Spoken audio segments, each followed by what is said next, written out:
दौरान Tarapur nuclear power plant Hindustan में काम कर चुका था। मोदी जी आज कमीज भी पहनना नहीं सीखे थे, तब ITI, ISSI और सैकड़ों विश्वविद्यालय द्वारा हजारों टॉप क्लास सीख रहे थे, तब हिंदुस्तान के पास में भाभा न्यूक्लियर सेक्टर खुल चुका था। यहाँ पर चेयरमैन बनाया, मैं भी कोशिश करूंगी कि इनके पद चिन्हों पर चलूं और विकास का कार्य करा सकूं, तो आप लोग सब मुझे भी दिशा निर्देश देते रहना। से हमारे साथ विधायक में गठबंधन हुआ था, सभी कार्यकर्ता निराश थे। आज किया गया तो सबसे ज्यादा अंक आपको मिले और आपको आपकी इच्छा अनुसार आपने विधायक का चुनाव लड़ा था अभी पिछले चुनाव में।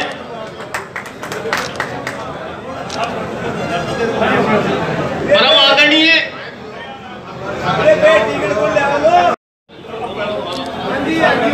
मंजूरी नगर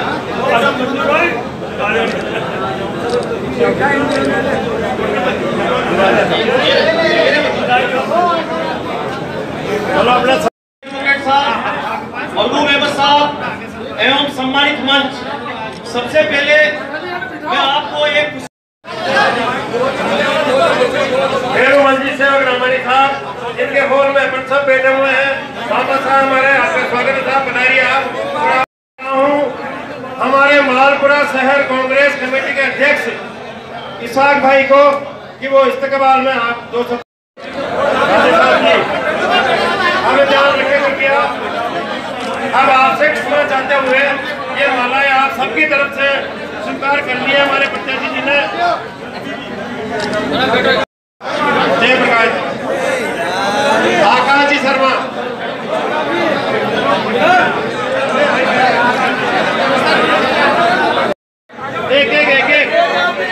एक चेयरमैन साहब की तरफ से, महावीर जी की तरफ से भी माल्यार्पण। चेयरमैन साहब और महावीर जी, सौभाग्य सिंह जी। देखिएगा, टिकट मिलने के बाद पहली बार मैं मालपुर आ रहा था। कल्याण जी में सबकी आस्था है, मेरे में भी आस्था है, मेरे परिवार के लोगों में आस्था है। तो कल्याण धनी के दर्शन करके आया हूँ। मेरा प्रचार चल रहा है कई दिन से। गणेश जी की भी पूजा की है, देवियों की पूजा की है और अब जनता के बीच में जा रहा हूँ। जबरदस्त सपोर्ट मिल रहा है। एक ही आवाज आ रही है कि नमोनारायण जी आप जीतोगे। मैं सबसे पहले हमारे राष्ट्रीय अध्यक्ष राहुल जी को, चीफ मिनिस्टर साहब को और डिप्टी चीफ मिनिस्टर साहब को धन्यवाद देता हूं कि मुझे एक बार पुनः टॉक सवाई माधोपुर से मौका दिया है जनता के बीच में जाने के लिए। और एक मुद्दा सबसे बड़ा जो सामने आ रहा है, क्या बीजेपी पार्टी को टॉक और सवाई माधोपुर में कोई ऐसा नेता नहीं मिला जिसको वो MP लड़ा सकते हैं? कोई राजस्थान में कोई ऐसा नेता मिला जिसको लड़ा सकते हैं? कोई राष्ट्रीय बड़ा नेता लाते?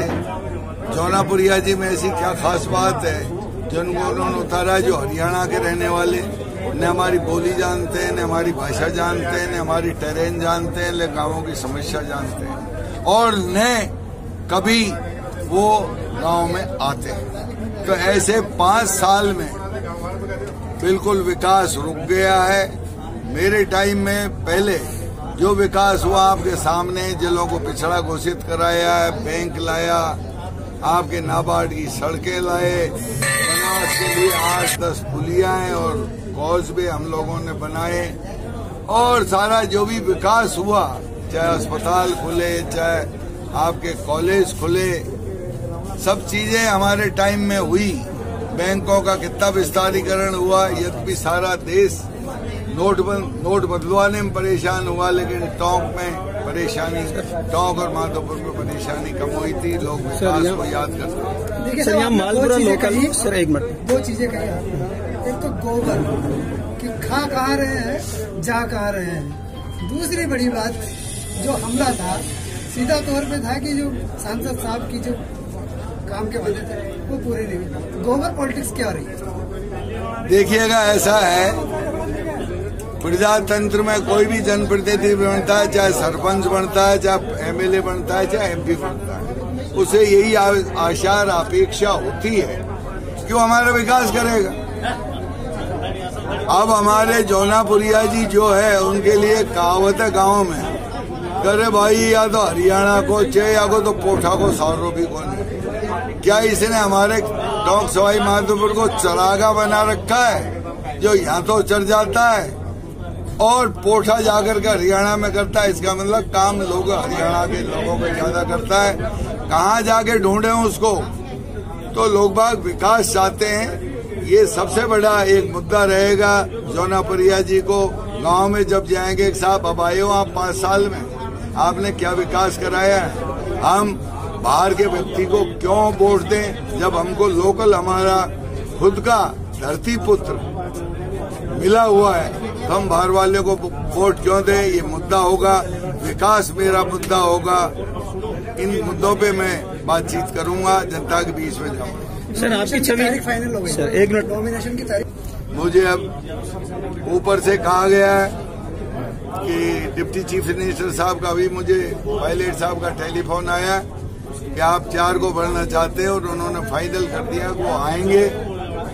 और मैंने विनती करी है चीफ मिनिस्टर साहब, डिप्टी चीफ मिनिस्टर साहब को और हमारे महामंत्री पांडे साहब को कि वो भी हमको आकर के संबोधित करें, हमारे लोगों को। तो उन्होंने, देखिएगा मेरे लिए कोई गुटबाजी नहीं है सर। पिछले पूरी कांग्रेस, मेरी पूरी कांग्रेस और पूरी आम जनता 36 कौम की, मेरा सीधा उनसे संपर्क है। सब लोग आए हैं, मेरे लिए कोई पूरी जनता मेरे साथ रहेगी। और आप जानते हो जीत उसी की होती है जनता जिसको चाहती है। मेरे को आत्मविश्वास है मुझे कि टोंक और सवाई माधोपुर की जनता मुझे भारी बहुमत से जिताएगी, पार्लियामेंट में भेजेगी, ताकि मैं उनकी आवाज बन करके और वहाँ उठाऊं और यहाँ जो काम रुक गया है, विकास रुक गया, उसको दोबारा चालू करवा सकूं। तो उससे कितना नुकसान होगा? देखिएगा, ये टिकट देने का काम हाईकमान और हमारे बड़े नेता कर देते हैं। मुझे तो पार्टी ने प्रत्याशी बनाया, मैं गांव-गांव जा करके और लोगों को हाथ जोड़ रहा हूं। मुझे जबरदस्त रेस्पॉन्स मिल रहा है दोनों ओर से, बुजुर्गों का, नवयुवकों का, बहनों का और बेटियों का। 36 कौम के वोट लेकर के मैं भारी बहुमत से जीतूंगा, ये मैं पूरी तरीके से आश्वस्त हूं।